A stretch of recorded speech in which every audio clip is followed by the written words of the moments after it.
Basi kuanzia sasa kongamano letu tulifungua kwa jina la Baba na la Mwana na Roho Mtakatifu. Amen. Shangilia kwa Bwana wetu Yesu Kristo. Lakini kitabu cha Marko sura ya 4 mstari wa 35 na 36 peke yake.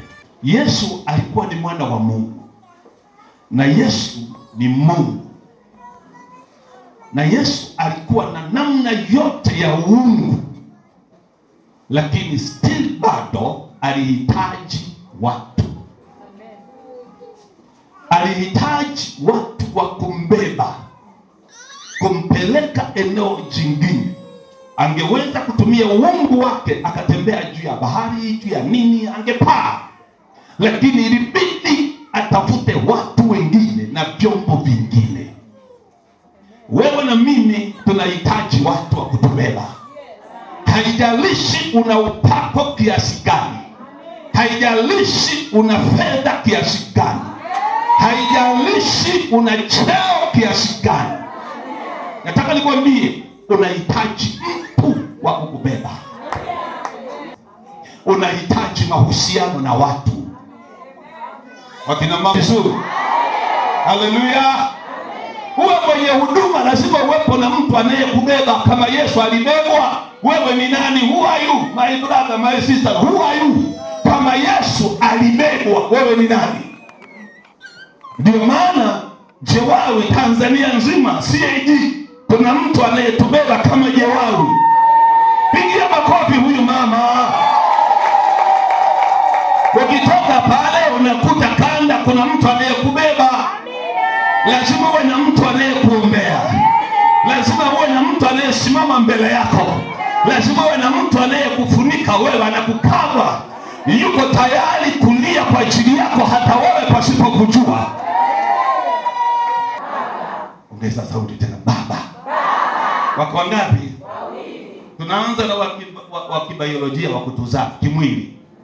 Huyu baba wa kimwili kazi yake ni kukueleza wewe historia ulipotoka, nyumbani kwenu, uko wenu. Huyu ndio baba yako mdogo, huyu ndio nani, huyu ndio baba mkubwa, huyu ndio babu, sisi toka wapi, sisi kawa hivi. Anakueleza historia, anaishia hapo. Baba wa kimwili hakuelezi chochote zaidi ya hiyo. Lakini wa pili tunaye baba yetu wa kiroho. Sema amina. Mjumbe wa Jewawi uliyeko hapa, umeacha mchungaji wako kule. Baba yako wa nini? Tunaelewana jamani? Huyo kazi yake ni kukuonyesha kesho yako itakavyokuwa na njia ya kupiga kesho yako. Lazima utambue uwepo wa baba yako mzazi na utambue uwepo wa baba yako wa kiroho. Jewawi, haleluya. Hivi karibu kwenye ufalme wa Mungu. Jewawi, hatukuja hapa kufanya kitu kingine. Tumekuja hapa kulishwa, kula na kunywa na tupeleke zawadi nyumbani. Sema amen.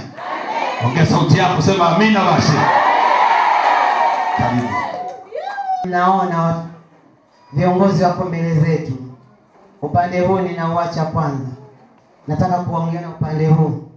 Nitamkaribisha mmoja. Karibu dasi la jinsia. Jewawi hoye. Bwana Yesu asifiwe. Amen.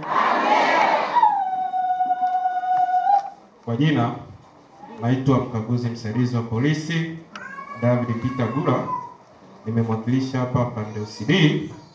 SSP cha usiku Masasi ni mwanamama kama ninyi.